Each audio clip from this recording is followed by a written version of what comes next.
నమస్తే, welcome to V3 news. లక్ష్యం సమాజహితం. నేను శృతి. బులెటిన్లో ముందుగా హెడ్లైన్స్ చూద్దాం. కరీంనగర్ కార్పొరేషన్ పరిధిలో రోడ్డు ప్రమాదం. అదుపు తప్పి బ్రిడ్జ్ పై నుంచి కింద పడ్డ కారు, 2 వ్యక్తులు మృతి.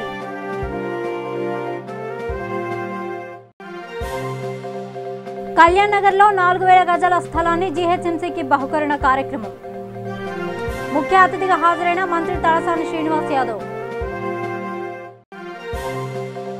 వరంగల్ జిల్లాలో ఐటీ కారిడార్లో క్వాడ్రంట్ ఐటీ కంపెనీ శంకుస్థాపన. నగరంలో ఐటీ కంపెనీలకు స్వాగతం పలుకుతున్నామన్న మంత్రి సత్యవతి రాథోడ్.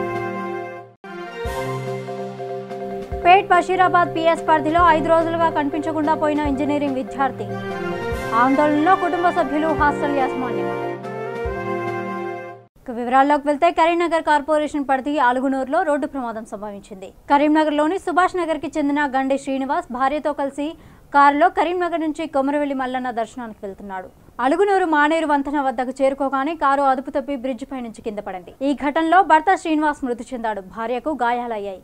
కాగా ప్రమాద ఘటనను పరిశీలిస్తున్న ఓ కానిస్టేబుల్ ప్రమాదవశాత్తు అదుపు తప్పి జారి వంతెనపై నుంచి కింద పడ్డాడు. ఈ ఘటనలో చికిత్స పొందుతూ కానిస్టేబుల్ చంద్రశేఖర్ మృతి చెందాడు. ప్రమాద స్థలాన్ని మంత్రి గంగుల కమలాకర్ పరిశీలించారు.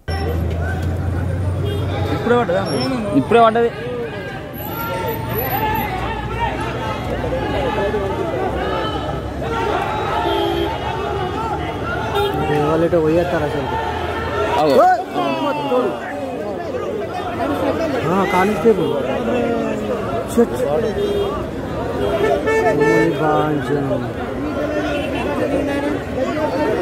జారి పడ్డాడు.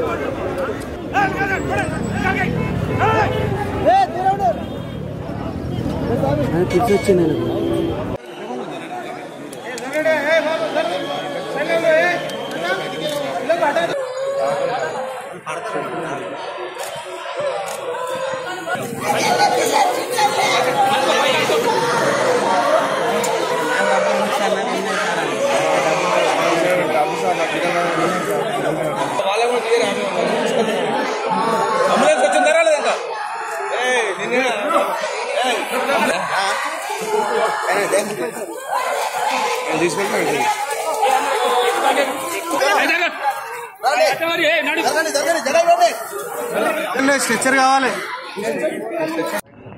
కరీంనగర్ నగరంలో ఈరోజు విషాద సంఘటన, అనుకోని సంఘటన, బాధాకరణ విషయం.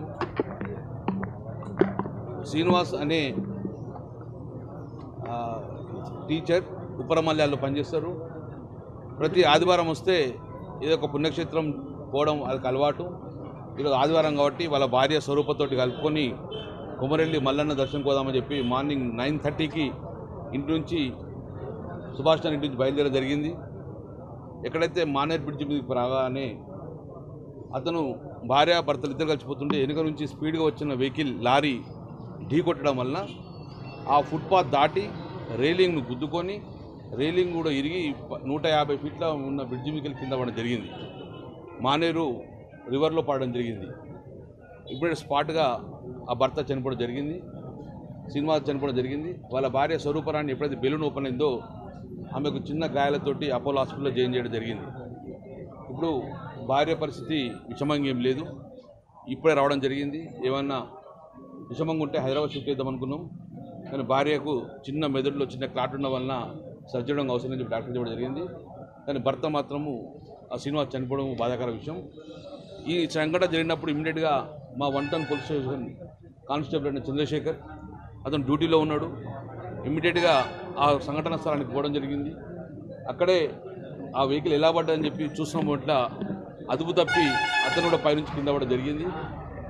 అతను డ్యూటీ మీద డ్రెస్లో ఉన్న అతని వ్యక్తి బ్లూ కోడ్లో పనిచేస్తుండు, 1 టౌన్ పోలీస్ బ్లూ కోడ్లో పడడం వల్ల ఇమ్మీడియట్గా దాన్ని హాస్పిటల్కి తీసుకురావడం జరిగింది. మార్గమధ్యంలో కొంచెం ప్రాణములను భావించి నేను ఇమ్మీడియట్గా హాస్పిటల్లో జరిగింది. ఒకవేళ చికిత్స కొంచెం హైదరాబాద్ అన్న రూపంలో అతనుడంగా కానిస్టేబుల్ చనిపోవడం చాలా బాధాకరం. ఆ కానిస్టేబుల్ మరియు శ్రీనివాస్ ఇద్దరు చనిపోవడం జరిగింది. భార్య మొత్తం సేఫ్ అని భావిస్తాము. ఇది చాలా బాధాకరమైన విషయం.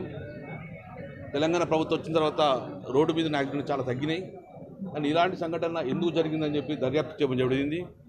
ఎందుకంటే యథావిధి ఎప్పుడు ఇటువంటి రేర్ సంఘటనలు, పైనుంచి కింద పడడం చాలా అరుదు సంఘటనలు.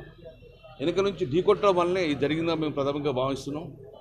ఎనీహో అటువంటి పునరావృతం కావద్దని చెప్పి చర్యలు తీసుకుంటాం, దాన్ని ఎంక్వైరీ చేస్తాం.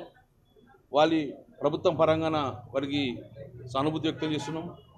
వాళ్ళ అబ్బాయికి ఉద్యోగ విషయంలో కానీ ఎక్స్రే విషయంలో కానీ ప్రభుత్వం చాలా సాధుకుని, ఎందుకంటే డ్యూటీలో ఉన్న కానిస్టేబుల్ కాబట్టి. అతను మొన్ననే వాళ్ళ అల్లుడు కూడా చనిపోవడం జరిగింది, అది కూడా బాధాకరమైన విషయం.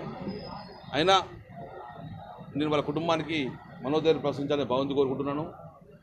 సంఘటన పట్ల ప్రభుత్వ పరంగా చాలా చింతిస్తున్నాం. పునరావృతం కాకుండా అన్ని చర్యలు తీసుకుంటాం. అక్కడ మీడియం లేదు, వన్ వే రోడ్ కాబట్టి జనరల్ యాక్సిడెంట్ తక్కువ అవుతాయి. వెనుక నుంచి ఢీకొట్టడం వల్లనే ఫోర్స్గా అడిగిందని మేము భావిస్తున్నాం కాబట్టి చాలా బాధాకరంగా ప్రభుత్వ పరంగా వారికి చాలా చింతిస్తున్నాం. జూబ్లీ హిల్స్ నియోజకవర్గం కళ్యాణ్ నగర్ వెంచర్ 1 అసోసియేషన్ 60 కోట్ల విలువైన 4000 గజాల స్థలాన్ని జీహెచ్ఎంసీకి బహుకరించింది. ఈ కార్యక్రమంలో ముఖ్య అతిథిగా పశు సంవర్ధక శాఖ మంత్రి తలసాని శ్రీనివాస్ యాదవ్ హాజరయ్యారు. ఈ సందర్భంగా ఆయన మాట్లాడుతూ అసోసియేషన్ ఇచ్చిన స్థలంలో కళ్యాణ్ నగర్ కాలనీ వాసులకు అన్ని హంగులతో కూడిన పార్కును ఏర్పాటు చేయాలని జీహెచ్ఎంసీ అధికారులకు తెలిపారు. తెలంగాణ ప్రభుత్వం ప్రజల కోసం పనిచేస్తుందని మంత్రి తలసాని శ్రీనివాస్ యాదవ్ అన్నారు. ఈ కార్యక్రమంలో Hyderabad deputy mayor, zonal commissioner Ravikiran, Jubilee hills MLA Maganti Gopinath, corporator Manohar, TRS నాయకులు, కార్యకర్తలు తదితరులు పాల్గొన్నారు.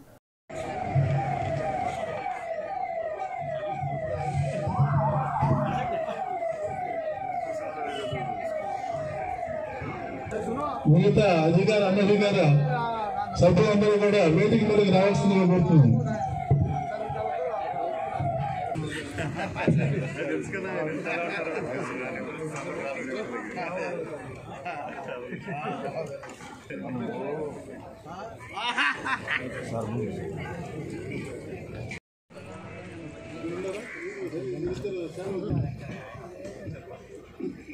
గౌరవ అమాత్యుల వారికి చిన్న సత్కారం దయచేసి.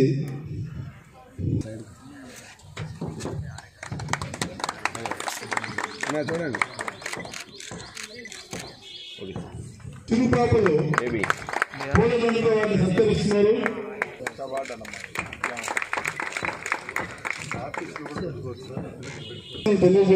మీ నుంచి జిహెచ్ఎంసీకి ఇచ్చడమే కాకుండా వారు ఒక కమిట్మెంట్ కూడా తీసుకున్నారు. ఓన్లీ ఎక్స్చేంజ్ కోసమే కాదు, దీన్ని ఒక 1.5 year లోపల ఒక బ్రహ్మాండమైనటువంటి పార్కు నిర్మాణం జరగాలి. అది ప్రభుత్వం పూర్తి స్థాయిలో మరి డబ్బులు కేటాయించి జిహెచ్ఎంసీ కానివ్వండి, అవసరం అనుకుంటే గవర్నమెంట్ కూడా సహకరించి మీకు వాకింగ్ ట్రాక్స్ కానివ్వండి, మరి బ్రహ్మాండమైనటువంటి గ్రీనరీ కానివ్వండి, మీరు సీనియర్ సిటిజన్స్ కావాల్సినటువంటి ఆ యోగా చేసేటువంటి ప్రాంతం వస్తా. కేటీఆర్ గారి దగ్గర తీసుకొని వస్తా అని చెప్తే నేనే వస్తాను. కాబట్టి దీన్ని ఎప్పటికీ ఇబ్బందులు లేకుండా చూడడానికే ఆ డెవలప్ అయిన తర్వాత ఇద్దరు ఒక జిహెచ్ఎంసీ అధికారులను కూడా ఈ కార్యక్రమం రెగ్యులర్గా మానిటరింగ్ చేసుకోవడానికి కూడా మరి ఏర్పాటు చేయడం జరుగుతుందని చెప్పి నేను ఈ సందర్భంగా తెలియజేస్తూ, మరి ఈరోజు ఈ కార్యక్రమంలో భాగస్వామ్యం అయినటువంటి ప్రతి ఒక్కరికి మనస్ఫూర్తిగా అభినందనలు తెలియజేస్తూ సెలవు తీసుకుంటా ఉన్నాను. Thank you. Kalyan Nagar venture 1 association సంబంధించి ఇంకో 1200 గజాలు ఉంది. మొత్తం టోటల్గా 4000 గజాలు ఇవాళ గిఫ్ట్ డీడ్గా జిహెచ్ఎంసీకి కళ్యాణ్ నగర్ వెంచర్ వారు మరి ఇవ్వటం జరిగింది. మరి ఈ కార్యక్రమానికి మరి తలసాని శ్రీనివాసరావు గారు మంత్రివర్యులు, అదేవిధంగా డిప్యూటీ మేయర్ బాబా ఫైసుద్దీన్ గారు, మరి స్థానిక కార్పొరేటర్ కిలాన్ మనోహర్ గారు, అదే సత్యనారాయణ గారి ప్రెసిడెంట్ గారు అందరి ద్వారా వాళ్ళ ఆ గిఫ్ట్ డీడ్ ఇవ్వడం జరిగింది. ఈ గిఫ్ట్ డీడ్ అనేది ఒక 3-4 నెలల క్రితం కేటీఆర్ గారి దగ్గరికి వెళ్ళి మొత్తం ఈ ప్రపోజల్ చెప్పడం జరిగింది. ఎందుకంటే ఇది దాదాపు 20-25 ఏళ్ళ నుంచి కోర్టులో కేసుల్లో ఉంది. ఇది కళ్యాణ్ నగర్ వెంచర్ 1 అసోసియేషన్ వాళ్ళు వెల్ఫేర్ అసోసియేషన్కి ఈ జడ్జిమెంట్ రావడం జరిగింది. వీళ్ళదని చెప్పేసి ఈ లేఅవుట్లో ఉన్న ల్యాండ్ అని చెప్పి రావడం జరిగింది. ఆ జడ్జిమెంట్ ప్రకారం వీళ్ళందరూ కూడా ఒక డిసిషన్ తీసుకున్నారు. ఇక్కడ మాకు అంతా సీనియర్ సిటిజన్స్ అంతా కాలనీ వాళ్ళు ఎక్కువ ఉన్నారు కాబట్టి ఇక్కడ అంతా రౌడీలు, గుండాలు, ఆలీలు వచ్చి బెదిరిస్తున్నారు. కనుక ఈ స్థలాన్ని మేము పార్క్ కింద మాకు వాకింగ్ ట్రాక్ కావాలి, ఈ పార్క్ అభివృద్ధి కార్యక్రమానికి కావాలని చెప్పి చెప్పడంతో కేటీఆర్ గారిని కలిసాం. కేటీఆర్ గారు ఇమ్మీడియట్లీ స్పందించి గిఫ్ట్ డీడ్ చేయమని చెప్పి చెప్పడం జరిగింది. ఇమ్మీడియట్లీ గిఫ్ట్ డీడ్ చేయించి కూడా డిసెంబర్లో చేయించాం. మరి మంచి రోజు ఈ కార్యక్రమం ఈ కాలనీ వాసులు అందరి మధ్యలో ఇది ఇప్పుడు కన్నీ విని ఎరగని మొత్తం తెలంగాణ రాష్ట్రంలో కానీ గ్రేటర్ హైదరాబాద్ పరిధిలో కానీ ఎవరు కూడా 4,000 గజాలంటే దాదాపు 60 కోట్ల ప్రాపర్టీ. ఈ 60 కోట్ల ప్రాపర్టీని ఎవరు జనరల్గా ఏంటంటే వెల్ఫేర్ అసోసియేషన్ వాళ్ళు మాకే కావాలి, ఒక ప్లే గ్రౌండ్కు లేకపోతే ఫంక్షన్ హాల్కు దేనికో మాకే కావాలని చెప్పేసి అడిగే టైంలో మరి Kalyan Nagar venture 1 welfare association అందరినీ కూడా వాళ్ళకి ధన్యవాదాలు తెలియజేసుకుంటాం. ఎందుకంటే వాళ్ళు ఈ నిర్ణయం తీసుకుని మరి ప్రభుత్వానికి జిహెచ్ఎంసీకి ఇవ్వడం జరిగింది. వరంగల్ మడికొండ పారిశ్రామిక ఐటీ కారిడార్లో క్వాడ్రంట్ ఐటీ కంపెనీ శంకుస్థాపన కార్యక్రమం నిర్వహించారు. ఈ కార్యక్రమంలో మంత్రులు సత్యవతి రాథోడ్, ఎర్రబెల్లి దయాకర్ రావు, ఎంపీ పసునూరి దయాకర్, ఎమ్మెల్యేలు ఆరూరి రమేష్, చల్లా ధర్మారెడ్డి, ఐటీ శాఖ ముఖ్య కార్యదర్శి జయేష్ రంజన్ తదితరులు పాల్గొన్నారు. ఈ సందర్భంగా మంత్రి సత్యవతి రాథోడ్ మాట్లాడుతూ హైదరాబాద్ తర్వాత అత్యధికంగా అభివృద్ధి చెందిన వరంగల్ నగరానికి రావడానికి ఆసక్తి చూపుతున్న ఐటీ కంపెనీలకు మనస్ఫూర్తిగా స్వాగతం పలుకుతున్నామని అన్నారు. కూడా చైర్మన్ గారు అలాగే పెద్దలు అన్న ధర్మారెడ్డి గారు, కేటీఆర్ గారికి కుడి ఎడమ భుజాలుగా ఉన్నటువంటి గౌరవనీయులు పెద్దలు ఐటీ శాఖ ప్రిన్సిపల్ సెక్రటరీ జయేష్ రంజన్ గారు, టిఎస్ఐసి ఎండి నరసింహారెడ్డి గారు, సోదరులు దిలీప్ గారు, వేదిక మీద ఉన్న పెద్దలు, ఇక్కడికి విచ్చేసిన ప్రతి ఒక్కరికి మీడియా మిత్రులకు పేరు పేరున హృదయపూర్వక నమస్కారం. ముఖ్యంగా వంశీరెడ్డి గారికి వారి టీంకు శుభాకాంక్షలు తెలియజేసుకుంటూ, ఇక్కడ పుట్టి పెరిగిన అభిమానంతో అమెరికాలో స్థిరపడ్డ వారికి ఉన్న తెలివితేటలు, వారికి ఉన్న మరి సామర్థ్యాన్ని ఇక్కడ వెచ్చించి ఈ ప్రాంత అనేక మంది యువకులకు ఉద్యోగ ఉపాధి అవకాశాలు కల్పించాలి, వరంగల్ నగరంలో ఒక ఐటీ సెంటర్ని పెట్టుకోవాలని ఒక ఆలోచన చేయడం చాలా సంతోషం. వారికి మనస్ఫూర్తిగా అభినందిస్తూ, ఇప్పుడే పెద్దలు జయేష్ రంజన్ గారు చెప్పినట్టు హైదరాబాద్ తర్వాత ముఖ్యమైన కంపెనీలు వరంగల్ పట్టణాన్ని సెంటర్గా చేసుకొని ఇక్కడికి రావాలని ఎదురు చూస్తున్నారు. వారికి నేను మనస్ఫూర్తిగా స్వాగతం పలుకుతూ, గౌరవ ముఖ్యమంత్రికి తెలంగాణ రాష్ట్రం సాధించిన తర్వాత హైదరాబాద్ తర్వాత వరంగల్ మీద చాలా మక్కువ అభిమానం. వరంగల్ తర్వాత ఎక్కువ అభివృద్ధి జరిగిన నగరంగా వరంగల్ మరి ముందుంటుంది. అందులో అలాగే గౌరవ మరి కేటీఆర్ గారికి కూడా మరి ఈరోజు ఐటీ అని అంటే ఇన్ఫర్మేషన్ టెక్నాలజీ కావచ్చు, లేకపోతే ఐటీ హబ్స్ కావచ్చు, హైదరాబాద్కే పరిమితం కాకుండా గ్రామీణ ప్రాంతాల్లో తీసుకురావాలని వివిధ జిల్లా కేంద్రంలో వారు ఆ జిల్లాలో ఐటీ సెంటర్స్ని నెలకొల్పి ఆ జిల్లా యువత మరి నిరుద్యోగులకు ఉద్యోగాలు కల్పిస్తూ ఉపాధి కల్పిస్తూ ముందుకు పోతున్న తరుణంలో వరంగల్ని ఎక్కువ ప్రాముఖ్యతనివ్వడం చాలా సంతోషం. వరంగల్లో జిల్లాలో పుట్టిన బిడ్డలుగా మంత్రులుగా అవకాశం వచ్చినా తప్పకుండా మరి ఈ అవకాశం ద్వారా గౌరవ ముఖ్యమంత్రి గారు, గౌరవ కేటీఆర్ గారి నాయకత్వంలో ఈ రాష్ట్ర ప్రభుత్వం వరంగల్ జిల్లా అభివృద్ధిలో కీలక భూమిక పోషించే విధంగా కృషి చేస్తాం. అలాగే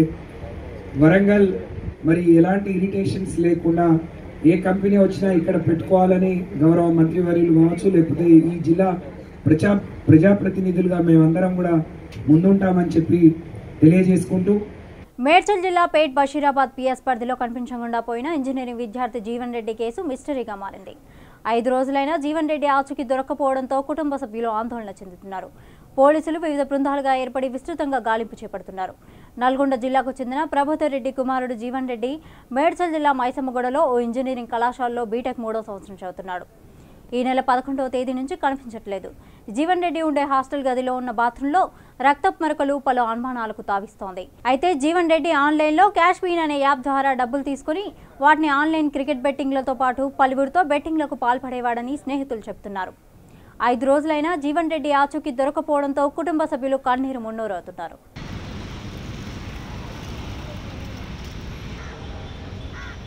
గత 6 రోజులుగా మా అబ్బాయి జీవన్ రెడ్డి మిస్సింగ్ కేసులో పోలీసులు కేసు ఎఫ్ఐఆర్ చేశారు. కానీ ఇంతవరకు ఎలాంటి ఆచూకీ కూడా లభించలేదు. జీవన్ రెడ్డి వాళ్ళ మదర్కు పరిస్థితి చాలా తీవ్రంగా ఉండి నీరసించి ఆలోచించి ఎలాంటి క్లూస్ దొరకకపోయేసరికి ఇంట్లో పరిస్థితి చాలా ఆందోళనకరంగా ఉంది. మేము ఆందోళన చెందుతున్నాం. మాకు న్యాయం చేయాలని ప్రభుత్వం తరపు నుంచి కోరుతున్నాము. పోలీస్ కమిషనర్ వారు వాళ్ళు తొందరగా స్పందించి మాకు న్యాయం చేస్తారని మేము ఈ ఛానల్ ద్వారా కోరుతున్నాం. ఎలాంటి క్లూస్ కూడా దొరకటం లేదు. ఈ కేసు తొందరగా ఛేదించి మాకు ఈ బాధ నుంచి విముక్తి కలిగించాలని చెప్పి మేము కోరుకుంటున్నాం. మేడ్చల్ జిల్లా గాజుల రామారాం శ్రీ రేణుకా ఎల్లమ్మ జాతర ఆలయ కమిటీ ఆధ్వర్యంలో ఘనంగా నిర్వహించారు. ఈ కార్యక్రమానికి ముఖ్య అతిథులుగా కార్పొరేటర్లు మంత్రి సత్యనారాయణ, జగన్, రావుల శేషగిరి, మాజీ కార్పొరేటర్ సురేష్ రెడ్డి హాజరయ్యారు. ఈ సందర్భంగా ఆలయ కమిటీ సభ్యులు వారిని ఘనంగా సన్మానించారు.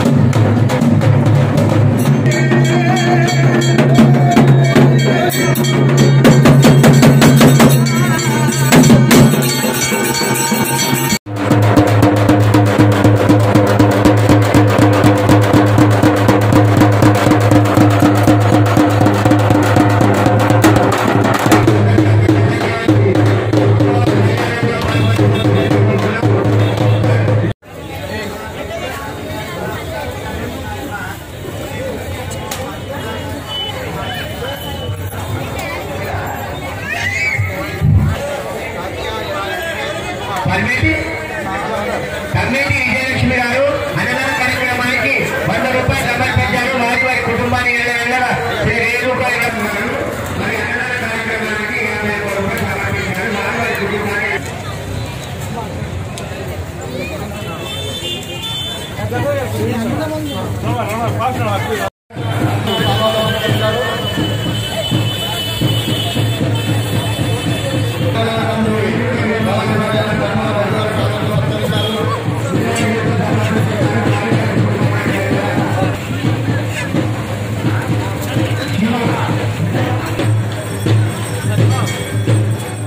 నిజామాబాద్ జిల్లా ఆదరణ సొసైటీ ఆధ్వర్యంలో పట్టణంలోని రైల్వే స్టేషన్, ప్రభుత్వ ఆసుపత్రి పరిసరాల్లో సుమారు 150 మందికి అన్నదాన కార్యక్రమం నిర్వహించారు. ఈ సందర్భంగా ఆదరణ సొసైటీ ఉపాధ్యక్షురాలు జ్యోతి మాట్లాడుతూ ఆకలితో ఉన్న పేదవారికి సామర్థ్యం మేరకు సహాయం చేయాలనే ఉద్దేశంతో ఈ కార్యక్రమం నిర్వహించినట్లు తెలిపారు. ఈ కార్యక్రమంలో ఆదరణ సొసైటీ అధ్యక్షురాలు Rapilli Radhika, general secretary Nagesh Maskam, joint secretary Maitri, కోశాధికారి రాపిల్లి రాజలింగం తదితరులు పాల్గొన్నారు.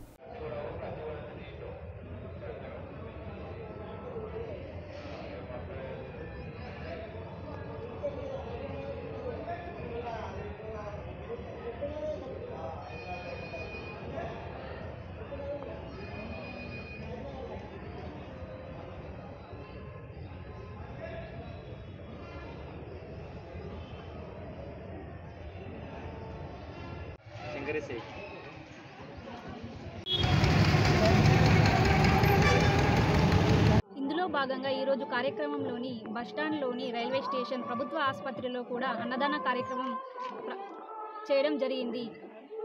అలాగే కాకుండా మన ఆదరణ సొసైటీ విద్య మరియు వైద్య రంగంలో కూడా మన ఆదరణ సొసైటీ ఎల్లప్పుడూ ముందు ఉంటుంది. రాజన్న సిరిసిల్ల జిల్లా పోతుగల సహకార సంఘం ఎన్నికల్లో టీఆర్ఎస్ పార్టీ అభ్యర్థి 13వ స్థానంలో డైరెక్టర్గా గెలుపొందగా సింగిల్ విండో చైర్మన్గా తన్నీరు బాపురావు పదవి బాధ్యతలు చేపట్టారు. ఈ కార్యక్రమంలో మండల ప్రజాప్రతినిధులు, చైర్మన్, వైస్ చైర్మన్, డైరెక్టర్లను సన్మానించారు. ఈ సందర్భంగా బాపురావు మాట్లాడుతూ గత 7 సంవత్సరాలు సింగిల్ విండో చైర్మన్గా సేవలందించి మళ్లీ సింగిల్ విండో చైర్మన్ అవకాశం కల్పించిన రైతులకు, ప్రజలకు, ప్రజాప్రతినిధులకు ధన్యవాదాలు తెలిపారు. ఈ కార్యక్రమంలో మండల ప్రజాప్రతినిధులు కల్వకుంట్ల గోపాలరావు, గుండం నర్సయ్య, శరత్రావు, నాయకులు తదితరులు పాల్గొన్నారు.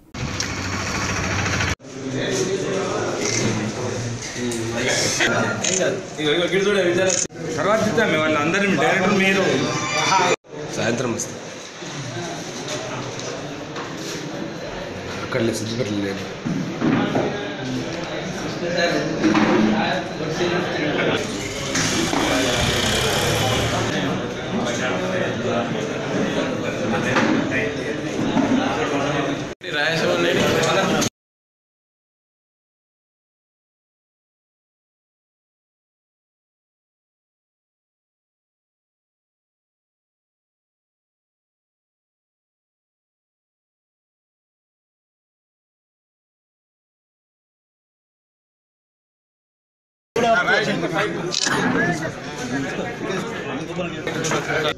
జరిగినాయి. మొత్తం పెద్ద మొత్తంలో మంత్రి గారి ఆదేశాల ప్రకారం అందరూ సారు ఏదైతే ఆదేశాలు జారీ చేసినారో దానికి అనుగుణంగా రైతులందరూ కట్టుబడి పనిచేసి పెద్ద భారీ మెజార్టీతో బాబన్నను గెలిపించడం అనేది ఇది చాలా సంతోషమైన విషయము. పోతుగల్ సొసైటీలో ఏకగ్రీవంగా తన్నీర్ బాబురావు గారు చైర్మన్గా ఎన్నుకోవడం జరిగింది. అలాగనే వైస్ చైర్మన్గా మేరుగు రాజేశం గౌడ్ గారు ఏకగ్రీవంగా ఎన్నుకోవడం జరిగింది. వారికి ప్రతి ఒక్క డైరెక్టర్ అందరికి కూడా వారికి శుభాకాంక్షలు తెలియజేసుకుంటూ అందరు కూడా భారీ మెజార్టీతో ఇక్కడ ఉన్న వాళ్ళందరూ అంటే ముందే పోతుగల్ సొసైటీకి మనము టీఆర్ఎస్ పార్టీ కైవసం చేసుకుంది. ఈ పోతుగల్ సొసైటీ అన్ని గ్రామాల ప్రజలు ఇవాళ గెలిచినామంటే ఇది ప్రజల దయ, రైతుల దయ మీద మేము గెలిచినాం కాబట్టి రైతులకు జీవితాంతం సేవ చేసేందుకు మేము కానీ మా పాలకవర్గం కానీ పనిచేస్తుంది. ముఖ్యమంత్రి మండలం పోతుగల్ సొసైటీ నుండి మరి భారీ మెజార్టీతో గెలిచినటువంటి తన్నీర్ బాబురావు గారు చైర్మన్ అభ్యర్థిగా ఏకగ్రీవంగా ఎన్నుకోవడం జరిగింది. అదేవిధంగా వైస్ చైర్మన్గా మేరుగు రాజేశం గౌడ్ గారు కూడా ఏకగ్రీవంగానే ఎన్నుకోవడం జరిగింది. పోతుగల్ ప్రాథమిక వ్యవసాయ సహకార సంఘం ఎన్నికల్లో 1వ వార్డు నుంచి నన్ను ఆదరించి భారీ మెజార్టీతో గెలిపించినటువంటి వార్డు ఓటర్లకు మరియు పోతుగల్ గ్రామ ప్రజలకు, మండలంలోని అందరూ నాయకులకు, టీఆర్ఎస్ కార్యకర్తలకు, నా మిత్రులకు శ్రేయోజేసు మరి పోతుగల్ సహకార సంఘాన్ని గౌరవ మంత్రివర్యుల యొక్క సహకారంతో, ఎంపీ గారి సహకారంతో, గౌరవ టెస్కాప్ చైర్మన్ కొండూరు రవీంద్రరావు గారి సహకారంతో గత 7 సంవత్సరాల్లో మేము చాలా రకాల అభివృద్ధి చేసి చూపించినటువంటి విషయం మీ అందరికీ తెలుసు. మీద ఇంకా మా పాలకవర్గం మీద చాలా పెద్ద బాధ్యత పెరిగింది. ఈ సహకార సంఘాన్ని ఇంకా ముందు నడిపించట్లో అందరి సలహాలు తీసుకుంటాం, అందరి సూచనలు తీసుకుంటాం, అందరి గౌరవిస్తాం. కాబట్టి మీరందరూ మాకు ఏ విధంగా ఇదివరకు సహాయ సహకారాలు అందించారో అదే సహాయ సహకారాలు మాకు ఎల్లప్పటికీ మా పాలక వర్గానికి ఉంటే మేము ముందుకు దూసుకెళ్లడంలో ఎలాంటి ఇబ్బంది లేదు. దీనిని ఇంకా కరీంనగర్ జిల్లాలో కానివ్వండి, అటు తెలంగాణ రాష్ట్రంలో కానివ్వండి మొట్టమొదటి స్థానంలో నిలపడానికి నా సహాయ శక్తుల మీ అందరి సహకారం ఉంటే నేను తప్పకుండా కృషి చేస్తాను రానుంది.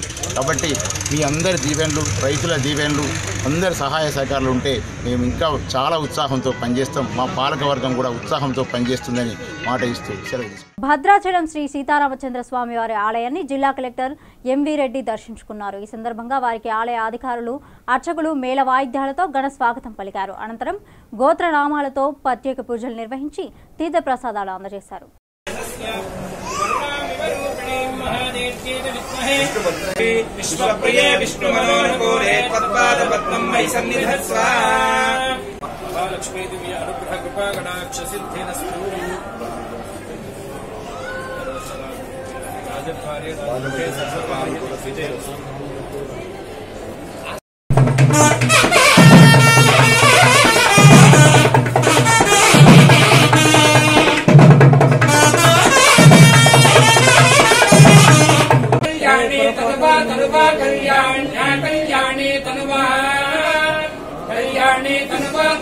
कल्याणी कल्याणी तनुवा शोभमाने शोभमाने तनुवा कल्याणी कल्याणी तनुवा शोभमाने तनुवा शोभमाने रयिं शोभमाने रयिं रयिं शोभमाने शोभमाने रयिं.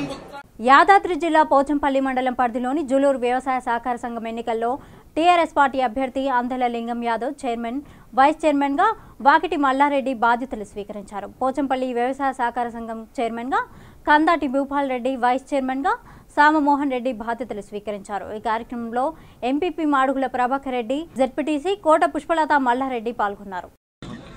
పోచంపల్లి సహకార సంఘంలో మరి రైతులందరూ నన్ను అన్ని గ్రామాలకు వెళ్ళి మా 13 మంది డైరెక్టర్ని ఏకగ్రీవంగా 9 మరియు 4 అనివార్య కాలంలో ఎలక్షన్ జరిగింది కాబట్టి మమ్మల్ని అత్యధిక మెజార్టీతో గెలిచినటువంటి మండలంలోని రైతులందరికీ మరియు మాకు సహకరించిన మా మండల పార్టీ నాయకులకు, ముఖ్యులకు మరియు ముఖ్య కార్యకర్తలకు మరియు నాకు సహకరించినటువంటి కాంగ్రెస్ మిత్రులకు కూడా ప్రత్యేక ధన్యవాదాలు తెలుస్తున్నాను.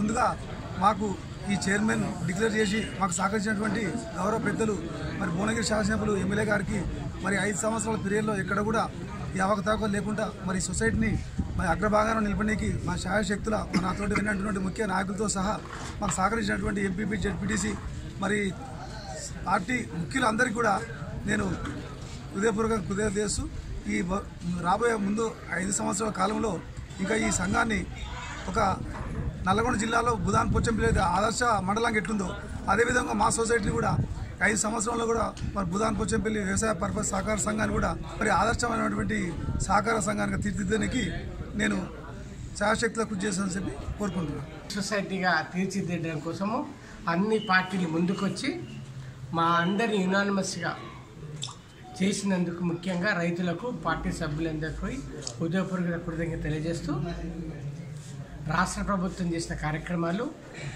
గౌరవ ముఖ్యమంత్రి కేసీఆర్ గారు కేటీఆర్ నాయకత్వంలో మా ప్రాంత అన్న శేఖర్ రెడ్డి గారి నాయకత్వంలో జగదీశ్వర్ రెడ్డి గారి నాయకత్వంలో మేమందరం వాళ్ళు ఏ నమ్మకం మమ్మీని ఉంచారో ఆ నమ్మకాన్ని వమ్ము చేయకుండా చక్కగా రైతుల శ్రేయస్సు కోసం హార్నిస్ కృషి చేస్తామని తెలియజేస్తూ ఈ వేదిక ఈ వ్యవహారానికి సహకరించిన ముఖ్యంగా ప్రెస్ సోదరులకు కూడా ఉదయపూర్వక నమస్కారం. Thank you.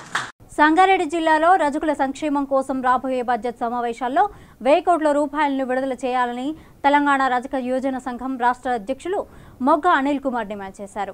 ఈ మేరకు రాష్ట్ర ఆర్థిక మంత్రి తన్నీరు హరీష్ రావును కలిసి వినతి పత్రం అందజేశారు. రజకులను ఎస్సీ జాబితాలో చేరుస్తామని తెలంగాణ అసెంబ్లీలో తీర్మానం చేసి కేంద్ర ప్రభుత్వానికి నివేదికలను పంపాలని కోరారు. ఈ కార్యక్రమంలో బాలకృష్ణ, నరసింహ, బాలస్వామి, బాలయ్య, కాశీనాథ్, శేఖర్, అభి తదితరులు పాల్గొన్నారు.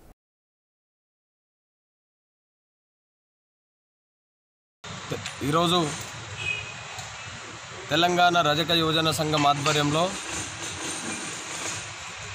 తెలంగాణ ఆర్థిక మంత్రివర్యులు గౌరవనీయులు తన్నీరు హరీష్ రావు గారిని కలవడం జరిగింది. ఎందుకోసం అంటే రాష్ట్ర ప్రభుత్వం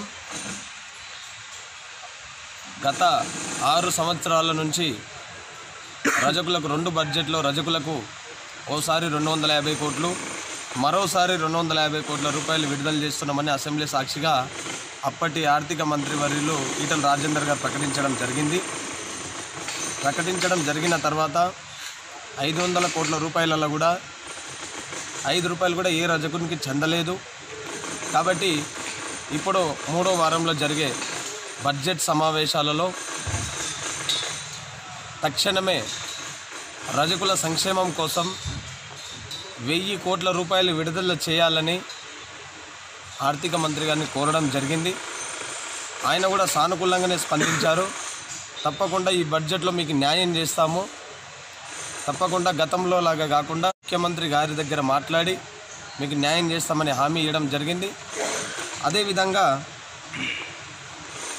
తెలంగాణ రజకులకు రాబోయే బడ్జెట్లో 1000 కోట్ల రూపాయలు కేటాయించాలని 50 సంవత్సరాలు నిండినటువంటి రజకులకు తక్షణమే ఆసరా పింఛన్లు ఇవ్వాలని చెప్పేసి కూడా మంత్రి గారిని కోరడం జరిగింది. దానితో పాటు రజక యువతకి బ్యాంకులతో సంబంధం లేకుండా రుణాలు ఇచ్చి యువతని ఆదుకోవాలని చెప్పేసి కూడా మంత్రి గారిని కోరడం జరిగింది. అదేవిధంగా రజకులను ఎస్సీ జాబితాలో చేరుస్తామని తెలంగాణ అసెంబ్లీ సాక్షిగా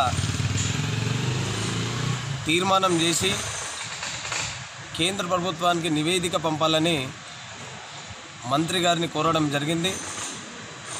వీటినన్నింటికీ సానుకూలంగా స్పందించినటువంటి మంత్రి గారు తప్పకుండా మీకు న్యాయం చేస్తామని చెప్పేసి చెప్పడం జరిగింది. కాబట్టి రాబోయే బడ్జెట్ సమావేశాలలో రజకులకు తక్షణమే 1000 కోట్ల రూపాయలు తెలంగాణ రజక యోజన సంఘం తరఫున కోరడం జరిగింది. తప్పకుండా తెలంగాణ రజక యోజన సంఘం ఎప్పుడు రజకుల పక్షాననే రజకుల సంక్షేమం కోసమే పనిచేస్తుంది, రజకుల పక్షాననే నిలబడుతుంది. తప్పనిసరిగా రజకులకు న్యాయం చేసే విధంగా పోరాడుతుంది. న్యాయం చేసే వరకు కూడా ప్రభుత్వంతో పోరాడుతూనే ఉంటుందని చెప్పేసి కూడా సభాముఖంగా నేను తెలియజేసుకుంటాను. జై రజక. బులెటిన్ ముగించే ముందు హెడ్లైన్స్ మరోసారి చూద్దాం. కరీంనగర్ కార్పొరేషన్ పరిధిలో రోడ్డు ప్రమాదం. అదుపు తప్పి బ్రిడ్జిపై నుంచి కింద పడ్డ కారు, 2 వ్యక్తులు మృతి.